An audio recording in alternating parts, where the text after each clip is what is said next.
The Pacific boiled under American firepower. In June 1944, the Battle of Saipan began. The D-Day of the Pacific. For Japan, Saipan wasn't just an island. It was a shield for the homeland. The Imperial General Headquarters believed it impregnable, but the U.S. Marines and Army stormed the beaches with brutal precision.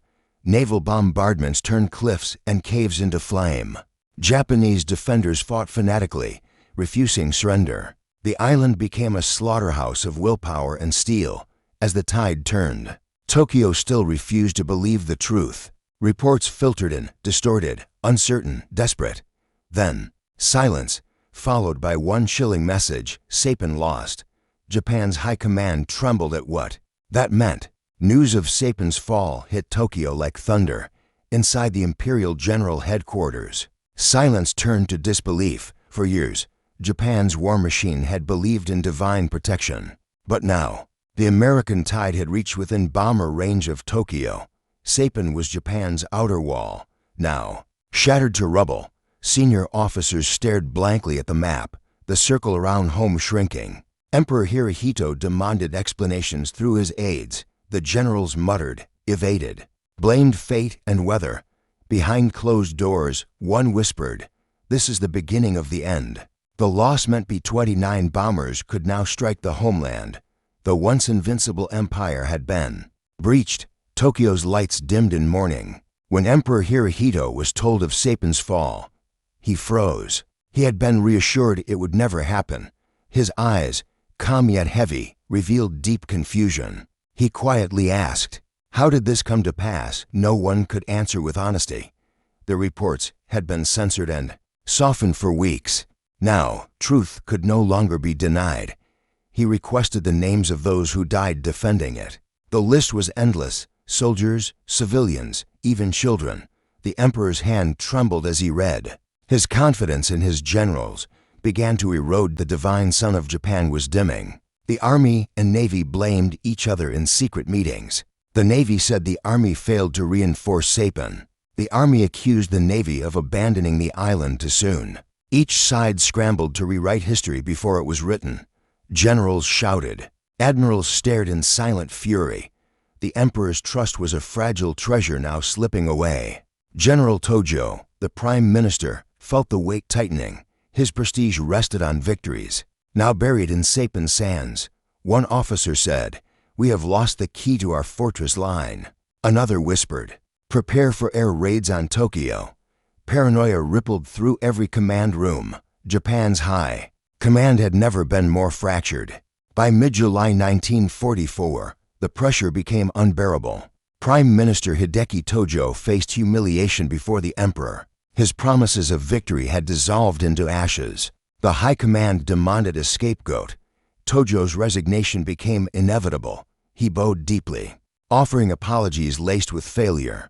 The emperor accepted, coldly, quietly. The government he built to conquer Asia had collapsed. In his final cabinet meeting, silence filled the air.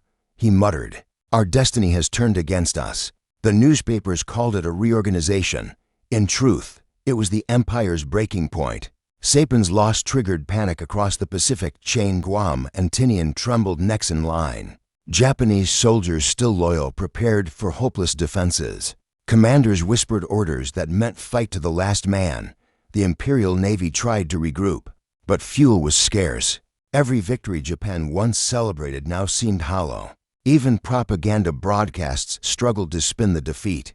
The words strategic withdrawal fooled no one. Families in Japan began to fear for the first time. Air raid drills became nightly rituals. The illusion of invincibility cracked wide open. The empire was now truly vulnerable. On Saipan, surrender was forbidden. When defeat became certain, commanders chose ritual death. General Yoshitsugu Seda sent his final message to Tokyo. "The emperor's soldiers have fought with honor. We will die here." Soon after, mass suicides began on the cliffs. Soldiers shot themselves. Civilians jumped into the sea. American troops wept as they watched the tragedy unfold. For Japan's high command, it was portrayed as heroic sacrifice, but deep inside, they feared it was national madness. The death toll haunted even hardened officers. Victory through death had replaced reason. The Emperor's empire was bleeding itself dry. The U.S. Navy celebrated the victory with somber resolve. Saipan's airfields were immediately converted for B-29 bombers. For the first time, Tokyo lay within direct striking range. General Arnold called it the door to Japan. From these runways, the firebombs would soon rise. The Japanese high command realized this too late. Their intelligence officers reported new airbase construction. A cold fear spread through Tokyo's corridors. No one could deny it.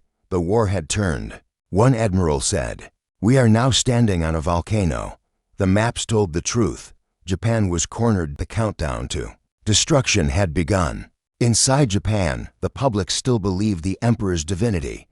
But whispers of doubt began to rise. Rumors of defeat, censored newspapers, funerals in every home. The radio spoke of glorious sacrifice instead of victory. Students were mobilized to dig trenches and carry rifles. Priests prayed for a miracle as soldiers trained with bamboo spears. The high command fed the people illusions of destiny, but they themselves had stopped believing. One officer wrote in his diary, "Our gods are silent." Another noted, "Truth has become our enemy." The nation drifted toward despair. Wrapped in ritual and silence, faith was no longer enough to win a war. Saipan was more than a battle. It was a message. Japan now knew America would never stop. The loss shattered morale across Asia and the Pacific.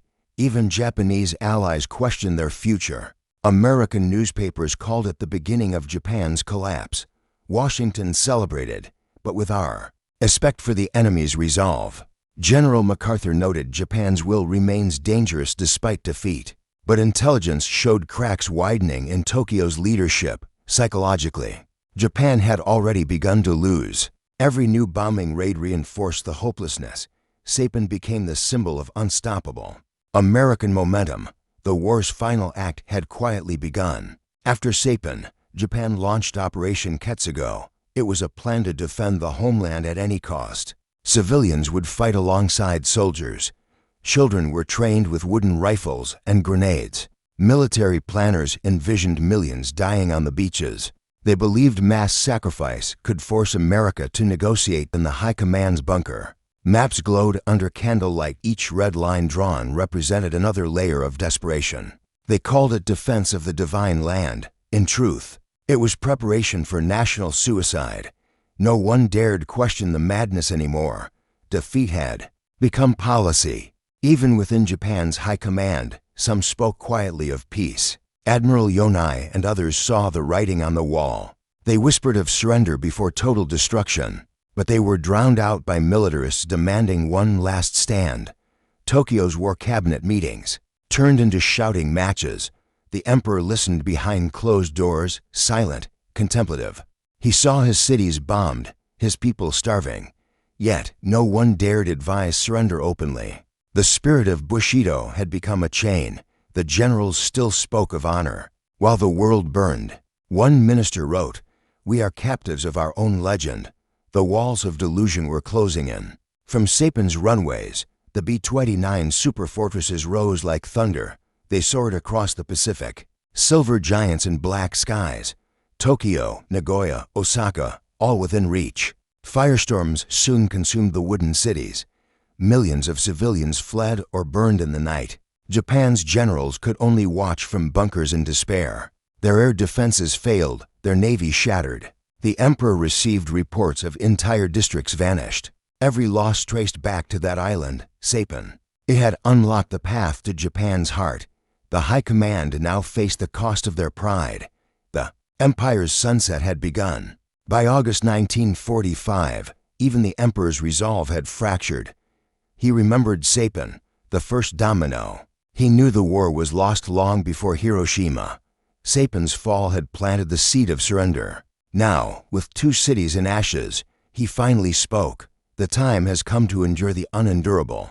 Generals wept, not in honor, but in shame. The radio broadcast that ended the war echoed Saipan's lesson. Hubris had led them to ruin. From that small island came the undoing of an empire. The emperor's voice broke through decades of silence. Japan's long night was over. The fall of Saipan changed everything. It marked the moment Japan's leaders realized mortality. The illusion of divine victory vanished forever. Saipan became a warning written in blood and coral. For America, it was the key to ending the war. For Japan, it was the loss of faith in its own myth. Historians later called it the psychological breaking point. It showed that even empires built on belief can crumble. In the ruins of that island, the world glimpsed Japan's fate. From Saipan's cliffs to Tokyo's ashes, one straight line of consequence: the high commands. Silence that day still echoes, and the Pacific still remembers.